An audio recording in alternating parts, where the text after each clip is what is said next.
చూసి, విశ్వాసులను చూసి,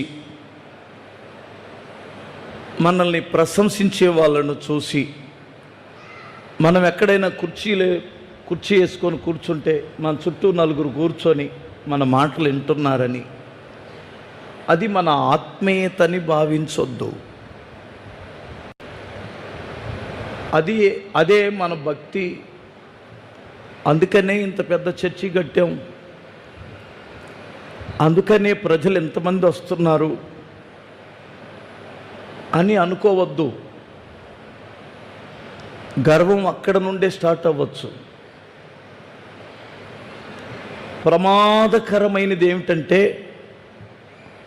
మనిషి జీవితంలోనికి ప్రవేశించే అహం, గర్వం. ఇది నన్ను బట్టి జరుగుతుంది, నేను ప్రార్థన చేశాను కనుక ఇంత గొప్ప పరిచర్య జరుగుతుంది, నేను కష్టపడ్డాను కనుక, త్యాగం చేశాను కనుక ఇంత పని జరుగుతుంది అని అంటే నాటి నుండి మన నాశనానికి నాంది అదే. దీనిని బట్టి అతిశయించొద్దు. ఇది మంది కాదు. చర్చి మనం కట్టలేదు, ప్రభు కట్టించాడు. ఇందులో మన ప్రమేయం ఏమీ లేదు.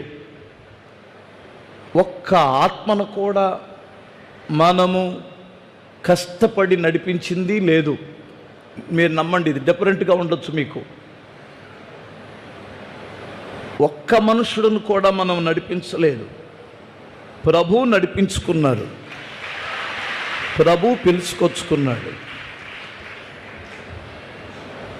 ఇంకా ఈరోజు నేను నా భార్యకి చెప్పిన మాట ఏమిటంటే,